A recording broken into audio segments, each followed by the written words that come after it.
আজকে তৈরি করছি গরুর মাংসের ঝুরা। সবকিছু দেওয়া হয়ে গেছে। 3 চামচ আদা রসুন বাটা আর জিরা বাটা দিছি। জিরা বাটা 2 চামচ, আদা রসুন বাটা 3 চামচ, হলুদ গুঁড়া 1 চামচ, মরিচ গুঁড়া 1.5 চামচ, সাদা এলাচ বাটা 1 চামচ। এখন এখানে আমি অ্যাড করব দারচিনি এবং তেজপাতা। চুলাটা আমি মোটামুটি ধরিয়েই দিয়েছি,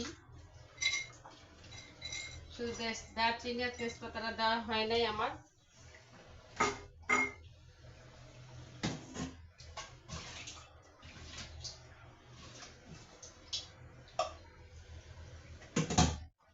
এই দারচিনিটা দিয়ে দিলাম। এবার দিব তেজপাতাটা। তেল দিয়ে দিয়েছি। তেলটা আমি সয়াবিন তেল ব্যবহার করছি এখানে।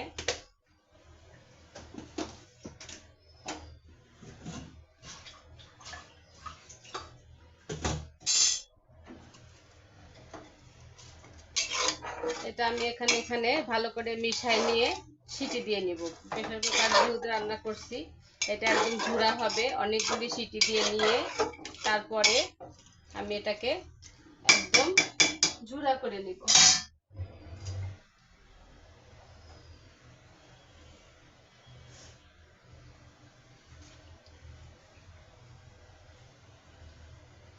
দেখা যাচ্ছে না প্রেসার কুকারটায়, কারণ এখানে মানে আমার স্ট্যান্ডটা অনেক ছোট, খুব একটা বড় হতে চায় না। এই যে দেখো, এভাবে দেখাতে হবে, আমার কিছু করার নাই। এখন আমি এখানে একটু পানি অ্যাড করব, যেহেতু অনেক সময় ধরে আমার এটাকে সিটি দিতে হবে। না দিলে আমার এটা নরম হবে না বা ঝুরা হবে না, একদম ঝুরা করতে হবে। আমি ছোট ছোট করে মাংসগুলা কেটে নিয়েছি, দেখো এই যে ঠিক এইভাবে ছোট ছোট করে কেটে নিয়েছি। এই দেখো এতটুকু এতটুকু এতটুকু করে কেটে নিয়েছি। এভাবে কেটে নিতে হবে, তা না হলে মাংসটা ঝোলা যখন করবা তখন দড়ি দড়ি হয়ে থাকবে। আর ছোট ছোট করে কেটে নিলে দড়ি দড়ি হয়ে থাকবে না, একদম দেখতেও ভালো লাগবে, খেতেও ভালো লাগবে। এখানে লবণ দিয়েছি 1.5 চামচ। সবকিছু দেওয়া আমার কমপ্লিট। এখন আমি এটা ঢেকে দিব, সিটি দিয়ে নিব। সিটি দেওয়া হলে তারপরে তোমাদেরকে আবার দেখাবো। এখন ফিরে আসছি আমি। 7টা সিটি উঠবে এখানে। 7টা সিটির পরে দেখবো কি অবস্থা। ফিরে আসছি পরে।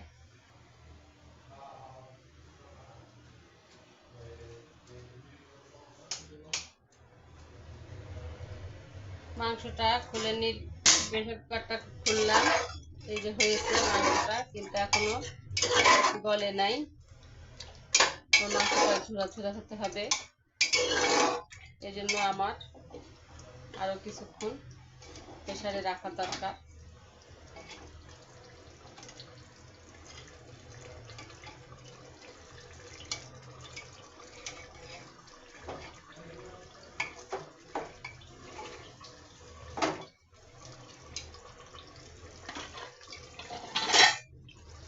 এটা হচ্ছে মগজের হাড্ডি যেটা থাকে, সেটা বের করে ফেললাম, যেহেতু হাড্ডিটা বের হয়ে গেছে।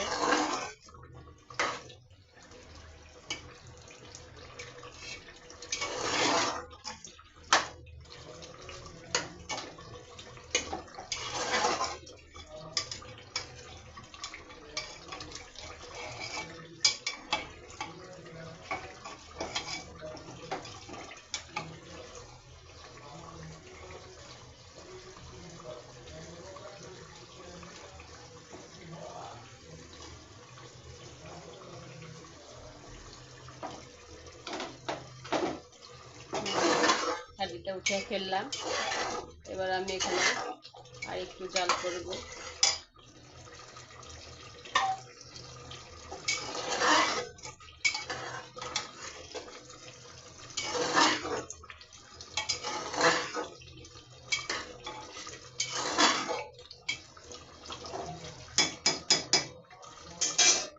এটা আরো জাল হবে, এখনো হয় নাই।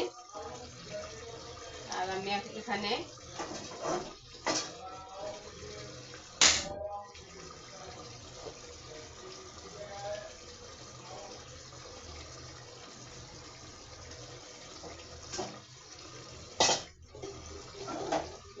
এই চুলায় দিয়ে দিলাম, আস্তে আস্তে হতে থাক। আর এই চুলাটায় আমি এখন পেঁয়াজ ভাজবো। পেঁয়াজটা ভেজে তারপরে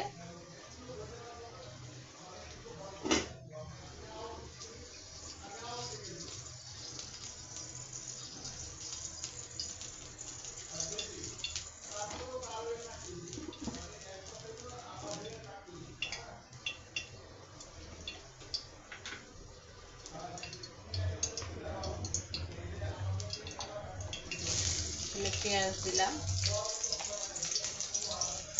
এই পেঁয়াজটা ভাজা হলে এর মধ্যে মাংসটা আমি দিয়ে দিব। দেখো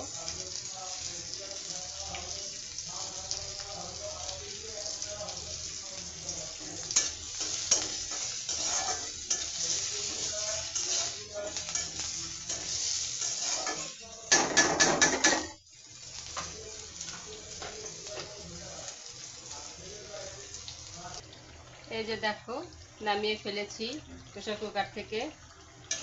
এখন এটা আমার এইভাবে আস্তে আস্তে জাল করে আমার এটাকে ঝুরা ঝুরা করতে হবে। প্রেসার কুকারে দিয়েছি ঠিকই, সিদ্ধ হয়েছে ঠিকই, কিন্তু এখনো ঝুরা হয়নি।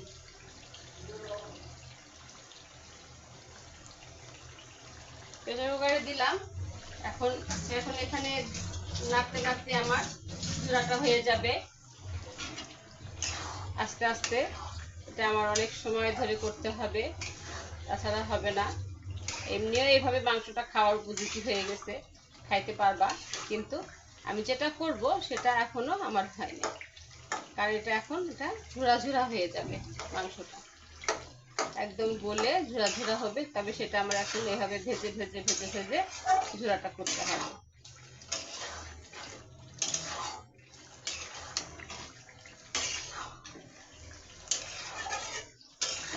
মাংসটাতে এত তেল ছিল যে মাংসটা আমার একদম অনেক তেল হয়ে গেছে, এবং এটা কালো কালো হয়ে যাবে ভাজতে ভাজতে, ঝুরাও হবে এবং কালো হয়ে যাবে। দেখো এই রান্নাটা করে খেয়ে দেখো, অনেক ভালো লাগবে। এটা অনেক মজার একটা রান্না। গরুর মাংস তো সবাই সব রকম ভাবে রান্না করি আমরা, তবে এইভাবেও আমরা রান্না করে খেয়ে দেখতে পারি। আছে না বাড়িতে অনেক বয়স্ক মানুষ আছে যে যারা মাংসটা খেতে পারে না, খুব শক্ত হইলে, ছোট হইলে তাদের জন্য ভালো। এইভাবে কিন্তু পরোটা দিয়ে বা মানে খিচুড়ির সঙ্গে খেতে অনেক ভালো লাগে। তবে সবচেয়ে বেটার পরোটা রুটির সাথে খাওয়াটা অনেক মজা। আমার এইভাবে ছোট ছোট করে মাংসটা রান্না করলে আমার ভালো লাগে। আমি খুব ছোট ছোট রান্না করাটাই পছন্দ করি। তবে আজকে এবার ঝুরা করব দেখে একটু বেশি ছোট করে ফেলেছি, তাছাড়া আরেকটু হয়তো বড় করে আমি রান্না করি, আরেকটু বড়।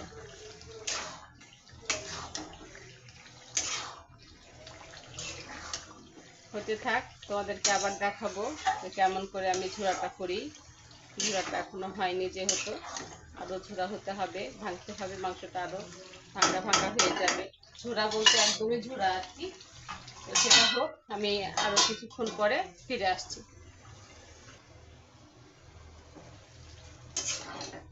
এই যে বন্ধুরা দেখো, একদম ঝুরা ঝুরা হয়ে গেছে। আর ঝুরা করব না, এখন তেলে ভাজা ভাজা যা হয় এটুকুই আমার হয়ে যাবে, ঝুরা করতে হবে না।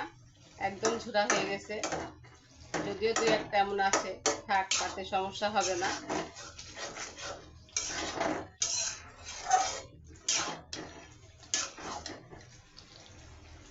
এটা লাড়তে লাড়তে চাপতে আমার ভেঙে যাবে, এটা আর থাকবে না।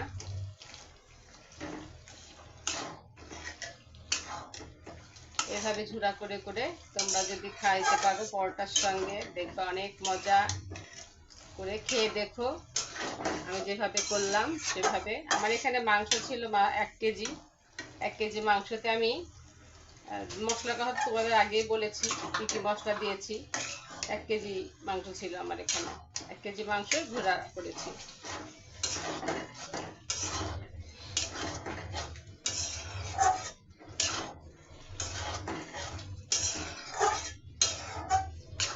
আর নাড়াচাড়ার দরকার নাই, আমার হয়ে গেছে আজকের মতো।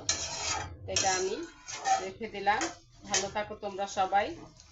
আর অবশ্যই আমাকে কিন্তু তোমরা কমেন্টস করবা, সাবস্ক্রাইব করবা, ফলো দিবা। আমাকে ঠেলে উপরে উঠিয়ে দিও না। সবাই আমাকে হেল্প করো, আমি যেন সামনে আগাইতে পারি। আমি নতুন ইউজার, যারা তোমরা নতুন ইউজার আছো তারা আমাকে হেল্প করো, আমি তোমাদেরকে হেল্প করব। এভাবে আমরা সবাই সবাইকে হেল্প করে মানে এগিয়ে যাব। আশা করি তোমাদেরকেও আমি কমেন্টস করব, ফলো দিব এবং লাইক দিব। ভালো থেকো সবাই, সুস্থ থেকো। আল্লাহ হাফেজ।